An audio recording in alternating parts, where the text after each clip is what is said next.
ಸುಮಾರು 6 ಜಿಲ್ಲೆಗಳಲ್ಲಿ 800 ಮಂದಿ ಬೆನ್ನುಹುರಿ ಅಪಘಾತಕ್ಕೊಳಗಾದವರ ಗುರುತಿಸುವಿಕೆ, ಪ್ರತಿ ವರ್ಷ 300 ಮಂದಿಗೆ ಸಮುದಾಯ ಆಧಾರಿತ ಸೇವೆ, 246 ಮಂದಿಗೆ ಕೇಂದ್ರಾಧಾರಿತ ಸೇವೆ, 500ಕ್ಕೂ ಹೆಚ್ಚು ಸಾಧನ ಸಲಕರಣೆ, ಅನೇಕ ದಿವ್ಯಾಂಗರು ಮತ್ತೆ ಸಮಾಜದತ್ತ ಬರಲು ಪ್ರೇರಣೆ. ಇಷ್ಟೆಲ್ಲ ಕೆಲಸಗಳು ಒಬ್ಬ ಸಾಮಾನ್ಯನಿಂದ ಸಾಧ್ಯವೇ? ಹೌದು, ಅವರು ಸಾಮಾನ್ಯರಲ್ಲ. ದಿವ್ಯಾಂಗರ ಏಳಿಗೆಗೆ ತನ್ನನ್ನೇ ಸಮರ್ಪಿಸಿದ ಕೆಚ್ಚೆದೆಯ ಸಾಹಸಿ. ದುರ್ಬಲತೆಗೆಲ್ಲ ಸವಾಲು ಹಾಕಿ ದೈಹಿಕ ಸವಾಲುಗಳ ನಡುವೆ ಮಾನವೀಯತೆಯ ಬೆಳಕು ಹರಡಿದವರು. ಅವರು ಹುಟ್ಟುತ್ತಲೇ ದಿವ್ಯಾಂಗರಲ್ಲ. ಹಾಗಿದ್ದರೆ ನಮ್ಮಂತೆ ಅವರು ಸಾಧಾರಣ ಜೀವನ ನಡೆಸಿದವರ? ಸಾಮಾನ್ಯರಂತೆ ಓಡಾಟ, ವಿದ್ಯಾಭ್ಯಾಸ, ಕೆಲಸದಲ್ಲಿದ್ದವರ? ಹಾಗಾದರೆ ಇವರು ಹೀಗಾದರು? ಇವರ ಜೀವನದಲ್ಲಾದ ಕಹಿ ಘಟನೆಗಳನ್ನು ಇಷ್ಟೆಲ್ಲ ಕೇಳಿದ ಬಳಿಕ ಇವರಾರು ಎನ್ನುವುದೇ ದೊಡ್ಡ ಪ್ರಶ್ನೆ. ತಿಳಿಯೋಣ ಬನ್ನಿ ಈ ಚಿಕ್ಕ ಕಥೆಯನ್ನು. 1970ರಲ್ಲಿ ಧರ್ಮಸ್ಥಳದ ಕನ್ಯಾಡಿಯ ಕೃಷಿಕ ಕುಟುಂಬದಲ್ಲಿ ಜನಿಸಿದವರು. ತಂದೆ ದಿವಂಗತ ಕೃಷ್ಣಯ್ಯ ಮತ್ತು ತಾಯಿ ದಿವಂಗತ ಸುಶೀಲಾ. 8 ಮಕ್ಕಳಲ್ಲಿ ಇವರು ಕಿರಿಯವರು. ಕನ್ಯಾಡಿ ಶಾಲೆಯಲ್ಲಿ ಪ್ರಾಥಮಿಕ ಶಿಕ್ಷಣ, ಉಜಿರೆಯ ಎಸ್ಡಿಎಂನಲ್ಲಿ ಪ್ರೌಢ ಶಿಕ್ಷಣ, ಮೂಡಬಿದ್ರೆಯಲ್ಲಿ ಡಿಪ್ಲೊಮಾ ಎಲೆಕ್ಟ್ರಿಕಲ್ ಇಂಜಿನಿಯರಿಂಗ್ ಪೂರ್ಣಗೊಳಿಸಿದರು. ಶಿಕ್ಷಣ ಪೂರ್ತಿಯಾದ ಬಳಿಕ ಒಂದೊಳ್ಳೆಯ ಉದ್ಯೋಗವನ್ನ ಹುಡುಕುವವರ ನಡುವೆ ಇವರು ಹಾಗೆ ಯೋಚಿಸಲಿಲ್ಲ. ತಾನೇ ಉದ್ಯೋಗ ಕಲ್ಪಿಸುವವನಾಗಬೇಕೆಂಬ ಕನಸಿನೊಂದಿಗೆ ಉಜಿರೆಯಲ್ಲಿ ಸಿಂಧು ಎಲೆಕ್ಟ್ರಾನಿಕ್ ಸರ್ವಿಸ್ ಸ್ಥಾಪಿಸಿ ಇತರೆ 6 ಮಂದಿಗೆ ಕೆಲಸ ನೀಡುವ ಮಟ್ಟಿಗೆ ತಾವು ಉದ್ಯೋಗ ಸೃಷ್ಟಿಕರ್ತರಾದರು. ಜೀವನ, ಮದುವೆಯ ಚಿಂತನೆ ಮತ್ತು ಸಾಧನೆಯ ಹಂಬಲದೊಂದಿಗೆ ಸಾಗುತ್ತಿದ್ದ ವೇಳೆ ಒಂದು ದುರ್ಘಟನೆ ಎಲ್ಲವನ್ನೂ ಬದಲಾಯಿಸಿತು.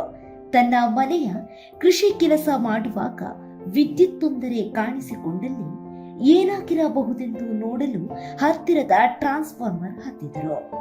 ಔಟ್ಪುಟ್ ಬದಲು ಇನ್ಪುಟ್ ವೈರ್ ಅನ್ನು ಮುಟ್ಟಿ ಮಾಡಿದ ಒಂದು ತಪ್ಪು ಅವರನ್ನು ನೆಲಕ್ಕೆ ಎಸೆಯಲ್ಪಟ್ಟಿತು. ಬಿದ್ದ ರಭಸಕ್ಕೆ ಬೆನ್ನುಹುರಿ ಅಪಘಾತಕ್ಕೊಳಗಾದರು. ಪ್ರಜ್ಞೆ ಇಲ್ಲದ ಸ್ಥಿತಿಯನ್ನು ನೋಡಿದ ಸ್ನೇಹಿತರು ತಕ್ಷಣ ಹತ್ತಿರದ ಮನೆಗೆ ಸಾಗಿಸಿ ಇನ್ನೇನು ಮಾಡಲು ಸಾಧ್ಯವಿಲ್ಲ ಎಂಬುದನ್ನು ಅರಿತ ಇವರು ಮಂಗಳೂರು ಆಸ್ಪತ್ರೆಗೆ ಸೇರಿಸಿದರು. ಬೆನ್ನುಹುರಿ ಅಪಘಾತಕ್ಕೊಳಗಾದ ಇವರು ಇನ್ನು ನಡೆಯಲು ಸಾಧ್ಯವಿಲ್ಲವೆನ್ನುವ ವೈದ್ಯರ ಮಾತು ಇಡೀ ಕುಟುಂಬವನ್ನೇ ಕತ್ತಲಿಗೆ ನೂಕಿತು. ಆದರೆ ವೀಲ್ ಚೇರ್ನಲ್ಲಿ ಹೋಗುವುದನ್ನು ನಾನು ನೋಡಬೇಕು, ಅಷ್ಟು ಪ್ರಯತ್ನ ನನ್ನದೆನ್ನುವ ವೈದ್ಯರ ಮಾತು ಸ್ವಲ್ಪ ಸಮಾಧಾನ ತಂದಿತು. ಆಸ್ಪತ್ರೆಯಲ್ಲಿ ಕಳೆದೆಲ್ಲ ದಿನಗಳು ನೋವು, ಹಿಂಸೆ, ವೈದ್ಯರ ಮತ್ತು ದಾದಿಯರ ಸೇವೆ ಇವರನ್ನು ವೀಲ್ ಚೇರ್ನಲ್ಲಿ ಕುಳಿತುಕೊಳ್ಳುವಂತೆ ಮಾಡಿತು. ನಂತರದ ಜೀವನ ಮಾನಸಿಕ ಹಿಂಸೆ, ಜೀವನವೇ ಸಾಕುವನ್ನುವಷ್ಟಕ್ಕೆ ನುಗ್ಗಿತು. ಅದೆಷ್ಟೋ ಆತ್ಮಹತ್ಯೆಯ ಪ್ರಯತ್ನ ವಿಫಲವಾಯಿತು. ಏಕೆಂದರೆ ಸಾಯಲು ಸಹಕರಿಸುವವರು ಇಲ್ಲವೆನ್ನುವುದು ಇವರ ಮಾತು.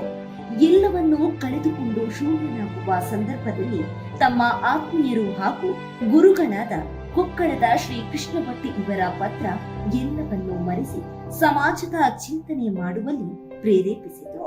ನಂತರ ನಡೆದಿದ್ದೆಲ್ಲವೂ ಇತಿಹಾಸ. ಬದುಕು ಮತ್ತೆ ಬೆಳಕಿಗೆ ಬಂದಾಗ ತಮ್ಮ ಊರಿನ ಹಿರಿಯರೊಂದಿಗೆ ಶ್ರೀ ಶಾರದೋತ್ಸವ ಸಮಿತಿ ಸ್ಥಾಪಿಸಿದರು.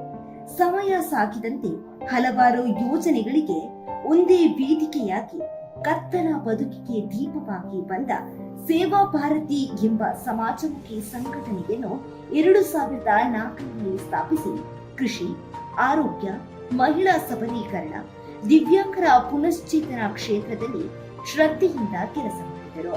12 ವರ್ಷ ಸಂಯೋಜಕ, 3 ವರ್ಷ ಕಾರ್ಯದರ್ಶಿ, 3 ವರ್ಷ ಅಧ್ಯಕ್ಷರಾಗಿದ್ದ ಇವರು ಇದೀಗ ಸೇವಾ ಭಾರತೀಯ ಖಜಾಂಚಿಯಾಗಿ ಕಾರ್ಯನಿರ್ವಹಿಸುತ್ತಿದ್ದಾರೆ. ಇವರ ಕೆಲಸ ದೇವರ ಕೃಪೆ ಗೊತ್ತಿಲ್ಲ. ಅಷ್ಟರಲ್ಲಿ ಸಂಪರ್ಕಕ್ಕೆ ಬಂದಿದ್ದು Association of People with Disability Bengaluru. ಇವರ 2 ದಿವಸದ ಶಿಬಿರದಲ್ಲಿ 40 ಮಂದಿ ಬೆನ್ನುಹುರಿ ಅಪಘಾತಕ್ಕೊಳಗಾದವರನ್ನು ಸೇರಿಸಿದರು. Association of People with Disability ಅವರ ಮಾತಿನಂತೆ ಸಿಎಂಸಿ ಬೆಂಗಳೂರಿನಲ್ಲಿ 20 ದಿನದ ಪುನಶ್ಚೇತನ ಪಡೆದರು.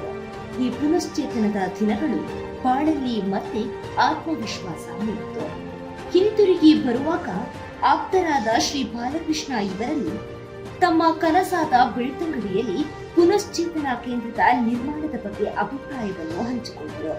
ಕನಸನ್ನು ನನಸಾಗಿಸಲು ಹಠತೊಟ್ಟು ಪರಿಶ್ರಮ ಪಟ್ಟು ಆಪ್ತರೆಲ್ಲರ ಸಹಕಾರ ಮತ್ತು ಎಪಿಡಿಯ ಸಹಯೋಗದಲ್ಲಿ 2018ರಲ್ಲಿ ಸೇವಾಧಾಮವನ್ನು ಸ್ಥಾಪಿಸಿ ಬೆನ್ನುಹುರಿ ಅಪಘಾತಕ್ಕೊಳಗಾದವರಿಗೆ ಪುನಶ್ಚೇತನ ಸೇವೆಯ ಮೂಲಕ ದಿವ್ಯಾಂಗರನ್ನು ಸಬಲೀಕರಣಗೊಳಿಸಿ ನೆಮ್ಮದಿ ಮತ್ತು ಸ್ವಾವಲಂಬಿ ಜೀವನ ನಡೆಸಲು ಸಹಕಾರಿಯಾದವರು. ಸೇವಾ ಭಾರತಿ ಇದೀಗ 20ನೇ ವರ್ಷಕ್ಕೆ ಕಾಯುತ್ತಿದೆ.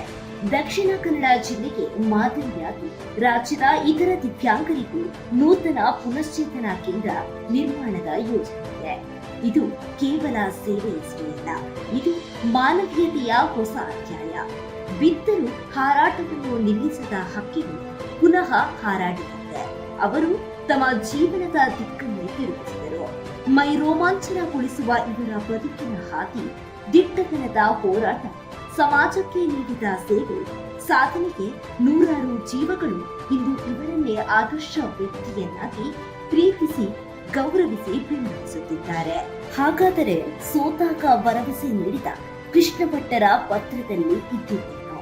ಅವರ ಮಾತು ಇದಕ್ಕೆಲ್ಲ ಕಾರಣವಾಗಿದೆ, ಅಥವಾ ಅವರ ಛಲ ಮತ್ತು ಅವಿರತ ಶ್ರಮವೇ?